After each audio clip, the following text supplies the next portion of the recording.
በስመ ሥላሴ ይትባረክ።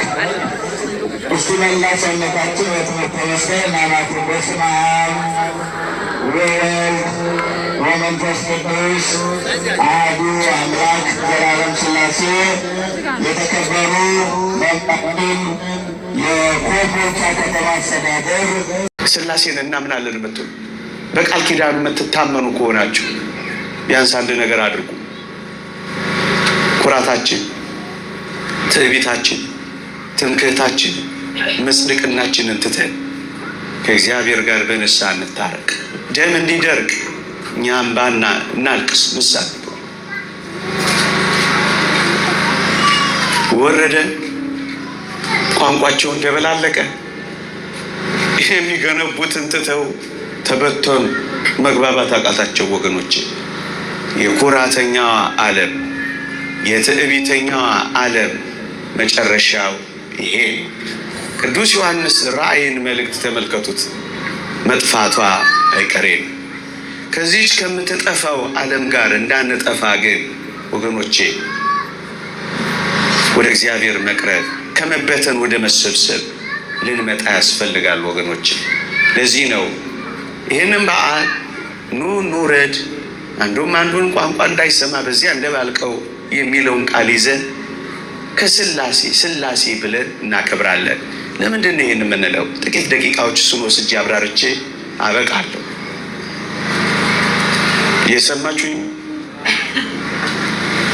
ይኸውላችሁ እግዚአብሔር በምህረት ይገለጣል፣ እግዚአብሔር በቁጣ ይገለጣል። ዛሬ ሥላሴ እግዚአብሔር አብ፣ ወልድ፣ መንፈስ ቅዱስ የእነዚህን ክፎችና ትዕቢተኞች የሰናዖርን ግንብ ለመናድና ለማፍረስ፣ ትዕቢታቸውን ለመሻር፣ ከንቱነታቸውን ለማሳየት ተገልጠው ይህንን ያፈረሱበት ቀን በመሆኑ ነው ሥላሴ ብለን የምናከብረው። ይህንን የሚገልጽልን ቃል አንዳንዶች እኛ የምናመልከው አምላክ እኛም ጭምር ላይገባን ይችላል። አንዳንዴ ብዙዎቻችን በቅጡ አንማርም። ምንድን ነው የምናመልከው? የምናመልከው አንድ አምላክ ነው። ለሁላችን አንድ አባት ያለን አይደለምን? ሁላችንንስ አንድ አምላክ የፈጠረን አይደለምን? ይላል ኦሪት ዘዳግም ምዕራፍ 6። በአምላክነት በገዢነት በፈጣሪነት አንድ የሆነ ደግሞ አለው አታውቁትም ብዬ አይደለም፣ ግን ይህን በዓል ስናከብር ቢያንስ ይህን ሰምተን እንድንሄድ በአምላክነት፣ በገዢነት፣ በአባትነት፣ በፈጣሪነት አንድ አምላክ ነው ያለን። ፈጣሪ አንድ አምላክ፣ መለኮት አንድ፣ ገዢው አንድ። ለዚህ ነው ኦሪት ዘዳግም ምዕራፍ 6ን የጠቀስኩት። ለሁላችን አንድ አምላክ የፈጠረን አይደለምን? አንድ አምላክ። ይሄ አንድ አምላክ ግን አብ፣ ወልድ፣ መንፈስ ቅዱስ ሶስት ስም፣ በስም ሶስት፣ አብ፣ ወልድ፣ መንፈስ ቅዱስ።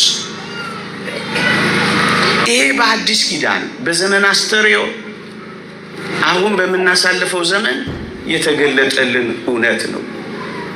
በብሉይ ኪዳን ግን በጥላነት ሲታይ የከረመ ነው። በስም አብ፣ ወልድ፣ መንፈስ ቅዱስ። ስታጠምቋቸው በአብ፣ ወልድ፣ በመንፈስ ቅዱስ ስም አጥምቋቸው።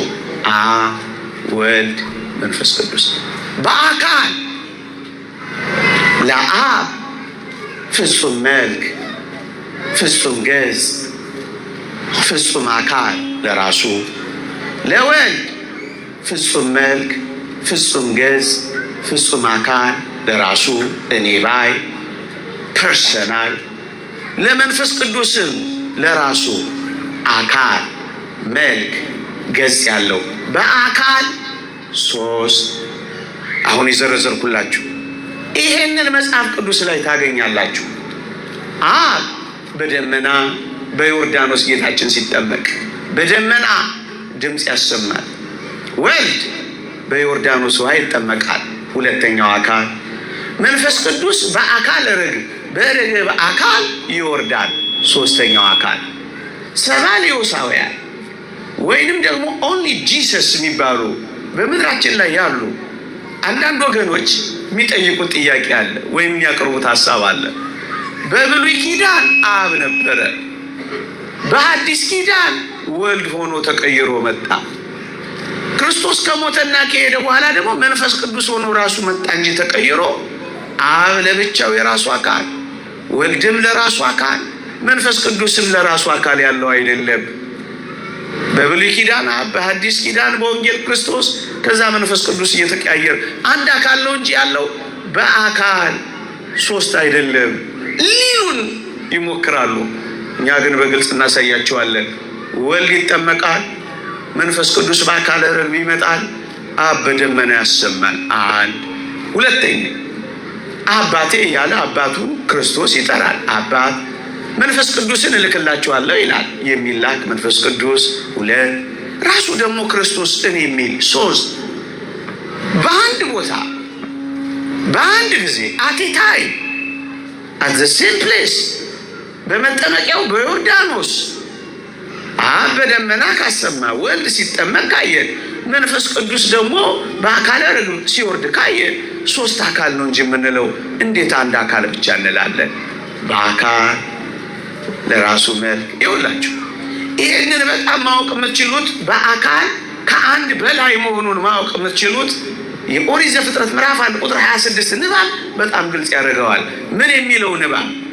እንዲህ የሚለው ኑ በመልካችን እንደ ምሳሌያችን እንፍጠር የሚለው ቃል ሥላሴ በአካል ከአንድ በላይ መሆኑን የሚያሳያል። እንዴት?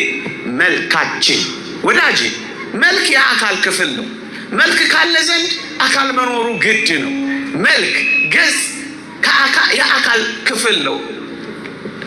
እዩ በመልካችን የሚለው በአካል ከአንድ በላይ መሆኑን አመልካች ነው ወገኖች። መልካችን፣ ምሳሌያችን፣ ችን ብዙ ቁጥር ነው። ያ ማለት ከአንድ በላይ ነው። ለዚህ ነው ኑረድ የሚለው ሥላሴን የሚያሳይ ቃል ስለሆነ ነው የምንነጋገረው። በአምላክነት አታውቁትም ብዬ አይደለም። ምናልባትም በደንብ ላንረዳው ይኸውላችሁ እናደንቀዋለን እንጂ አንመረምረውም። ይህን ምስጢር ሊቃውንት እንዳሉት ግን ጥቂት እንድንረዳ ነው ሥላሴን በዓል ስናከብር። በአምላክነት፣ በገዢነት፣ በፈጣሪነት፣ በመጋቢነት፣ በአስተዳዳሪነት፣ በመግደል፣ በማዳን አንድ ነው። በስም አብ ወልድ መንፈስ ቅዱስ፣ በአካል ለአብ ለወልድ ለመንፈስ ቅዱስ የየራሳቸው አካል ገጽ መልክ ያላቸው አሁን እንዳሳዩአቸው። ሶስተኛውና ሳልጠቅሰው ማላልፈው በአካለ ግብር አካል በሚሰራው ስራ ደግሞ ሶስት ናቸው። አብ ወላጅነት ወላዲ፣ ወልድ ተወላዲነት መወለድ፣ መንፈስ ቅዱስ ሰራጺ መውጣት። አካላቱ የሚሰሩት ስራ አካለ ግብር ይባላል። አካል የሚሰራው ስራ እሱ ሶስት በስም በአካል በአካለ ግብር ሶስት፣ በመለኮት በአገዛዝ በስልጣን በማዳን በመግደል በመፍጠር አንድ አምላክ ሥላሴ ማለት ይሄ ነው። ሥላሴ ማለት ይሄ ነው ወገኖቼ። ይህን የመሰሉ ቃላት መጽሐፍ ቅዱስ ላይ አሉ። ቅድም እንዳልኳችሁ ኑ በመልካችን እንደ ምሳሌያችን እንፍጠር። ልፍጠር አይደለም ያለው፣ እንፍጠር። በመፍጠር አንድ የሆኑ ሌሎች አካላት አሉ ማለት ነው። ደግሞ አለው በመልካችን እንደ ምሳሌያችን እንፍጠር፣ በመፍጠር አንድ የሆኑ ሌሎች አካላት አሉ። ለዚህ ነው በመፍጠር አንድ ነው የምንለው። አዳምም ከኛ እንደ አንዱ ሆነ ይላል ኦሪት ዘፍጥረት ምዕራፍ 3። አዳምም ከኛ እንደ አንዱ ሆነ። ከኛ አያችሁ፣ ከአንድ በላይ የሆነ አካል እንዳለ ነው የሚያስ ከኛ እንደ አንዱ ሆነ። ይሄ ነው ምስጢረ ሥላሴ። የበለጠ በአዲስ ኪዳን ጎልቶ ደምቆ ታይቷል። የተወደዳችሁ ክርስቲያኖች ዛሬ ያነበብነው ኦሪት ዘፍጥረት ምዕራፍ 11 እሱ ነው። ኑ እንውረድ። በመውረድ ቋንቋቸውን በመደባለቅ በመበተን አንድ የሆኑ ጠሪው እግዚአብሔር ኑ እንውረድ አለ ይላል። አያችሁ፣ ከአንድ በላይ የሆነ አካል እንዳለ ነው። ኑ እንውረድ። ይሄ ነው ምስጢረ ሥላሴ። ቅዱስ ቅዱስ ቅዱስ የሰራዊት ጌታ እግዚአብሔር፣ ምድር ሁሉ ከክብሩ የተነሳ ትሞልታለች፣ ከጮኻዩ ድምፅ የተነሳ መሰረቱ ተናወጸ ይላል ቅዱስ ኢሳይያስ። ንጉሥ ዖዝያን በሞተበት ዘመን እግዚአብሔርን ከፍ ባለ ዙፋን ላይ አይቶት ቅዱስ ቅዱስ ቅዱስ፣ አራት አይደለም ሁለትም አይደለም ሶስት ጊዜ ቅዱስ ያለው ዝም ብሎ በገጠመኝ የተቀመጠ አይደለም። እና ምንድን ነው? አንዱ ቅዱስ የአብ፣ አንዱ ቅዱስ የወልድ፣ አንዱ ቅዱስ የመንፈስ ቅዱስ ነው። ይሄ ልታረጋግጥልን ትችላለህ? ግጥም አድርጊ። ዮሐንስ ወንጌል ምዕራፍ 12 ላይ ስትገቡ ኢሳይያስ የተናገረው ለክርስቶስ እንደሆነ ይገልጽልናል። ዓይናቸው ጨለመ፣ ጆሮአቸው ደንቆረ እያለ ልባቸውን አጨልም ብሎ ኢሳይያስ ተናገረ ይላል። በክርስቶስ ተፈጸመ። ሐዋርያት ሥራ ምዕራፍ 28 ላይ ስታዩት መንፈስ ቅዱስ በነቢዩ በኢሳይያስ አድሮ እንደተናገረ ይላል። መንፈስ ቅዱስ አያቸው፣ አንዱ ቅዱስ ለአብ፣ አንዱ ቅዱስ ለወልድ፣ አንዱ ቅዱስ ለመንፈስ ቅዱስ። መዝሙረኛው ዳዊትም ይህን የተመለከተ መዝሙር እናገኛለን። መዝሙር 33 ቁጥር 5 ላይ የእግዚአብሔር ቸርነት ምድር መላች፣ በእግዚአብሔር ቃል ሰማዩ ጸኑ፣ ሰራዊታቸውን በአፉ እስትንፋስ ይላል። የእግዚአብሔር ቃል፣ የእግዚአብሔር ቸርነት፣ የአፉ እስትንፋስ፣ ቸርነት ምድር መላች። እግዚአብሔር አብ በእግዚአብሔር ቃል ሰማዩ ጸኑ። እግዚአብሔር ቃል በመጀመሪያው ቃል ነበረ፣ ቃልም በእግዚአብሔር ዘንድ ነበረ፣ ቃልም እግዚአብሔር ነበረ። አካላዊ ቃል ኢየሱስ ክርስቶስ ሎጎስ ዲቪኒቲክ የሚባለው ስግው ቃል በኋላ ስጋ የሆነ ዓለምን የፈጠረ ቃል፣ ዓለሞች ሁሉ በእግዚአብሔር ቃል እንደተዘጋጁ እናውቃለን የተባለው ቃል፣ በኩነት ስሙ ቃል፣ በመሆን ስሙ ቃል፣ በእግዚአብሔር ቸርነት ምድር መላች አብን፣ በእግዚአብሔር ቃል ሰማያዊ ጸኑ ወልድን፣ በአፉ እስትንፋስ ሰራዊቶቹን በአፉ እስትንፋስ ጸኑ መንፈስ ቅዱስን። በአዲስ ኪዳንም በግልጽ አብ ወልድ መንፈስ ቅዱስ በግልጽ የተቀመጠ ነው። ቅዱስ ጳውሎስ በረከቱን በሙሉ ተመልከቱ። በአብ ወልድ መንፈስ ቅዱስ ነው የባረከው። ቅዱስ ዮሐንስን በመልእክቱ ተመለከቱት። የሚመሰክሩት ሶስት ናቸው። መንፈሱም ውሃውም ደሙም ሶስት ናቸው። ሶስቱም በአንድ ይስማማሉ። አበቃ። ስሙና የአባቱ ስም ቅዱስ ዮሐንስ ራእይ ላይ ፈቀቅ በሉ። ስሙና የአባቱ ስም ተጽፎባቸዋል ይላል። ስሙ ኢየሱስ ክርስቶስ፣ አብ አባቱ። ይሄ መላ ነው መጽሐፍ ቅዱስ ላይ። ለዚህ ነው ሥላሴ ብለን የምናከብረው ወገኖች፣ ሥላሴ ብለን የምናከብረው። ተወለደ ስንል ክርስቶስ ኖሮ ኖሮ ኖሮ ኖሮ ቆይቶ የተወለደ። እኔ አሁን ስወለድ አባቴ ቀድሞኝ ተወልዷል። ሁለት ነገሮችን ወይም ሶስት ነገሮችን ጠቅሼ ያበቃል፣ የግድ ማወቅ ስላለበት። አባቴ እኔ ሲወልደ ከኔ ቀድሞ ኖሯል፣ ይቀድመኛል አባቴ። በሥላሴ ዘንድ አብ ወላጅ ነው፣ አብ ወላዲ፣ ወልድ ተወላዲ ሲባል እንደዚህ እንዳታስቡ። አወጣጡ ከቀድሞ ጀምሮ የሆነ ይላል ነቢዩ፣ ከጥንት ከዘላለም ይሄ ነው በማይባል ቅጽበት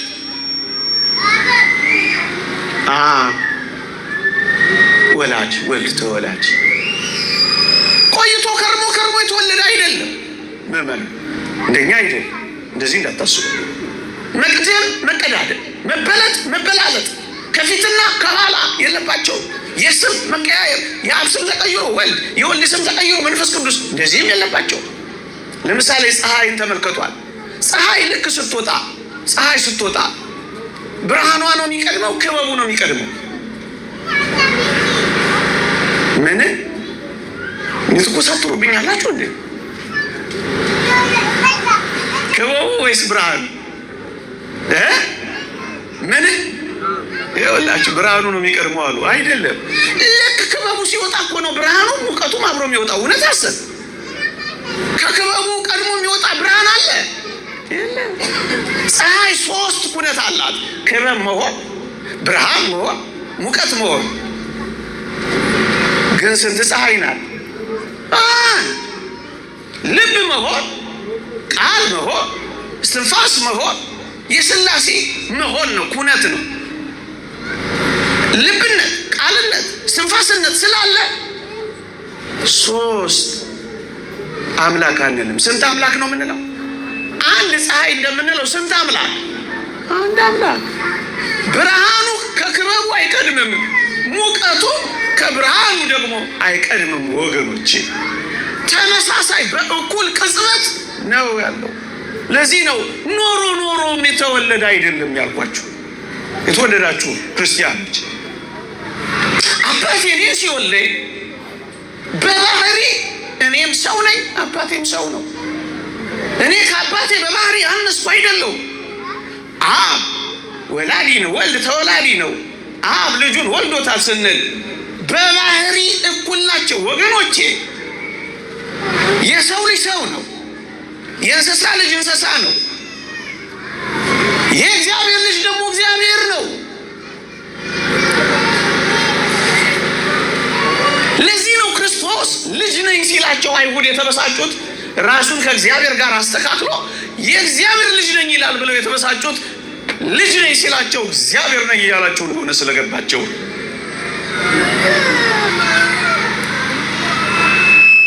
በእኩልነት በባህሪ አንድ ናቸው። አባቴ እኔን በባህሪ እንደማይበልጠኝ እሱም ሰው እኔም ሰው እንደሆንኩኝ አብ ልጁን ሲወልድ በባህሪ እኩል ከአምላክ የተወለደ አምላክ ደሱ ኖሮ የተወለደ አይደለም ያልኳችሁ። እሱን ገልጬ ላብቅ። መጽሐፍ ቅዱስ እንዲህ ይላል። የፊልጵስዩስ መልእክት ምዕራፍ 2 በጣም ብዙ ጥልቅ ትምህርት አለ። ከቻላችሁ ሰንበት ትምህርት ቤት ገብታችሁ ተማሩ።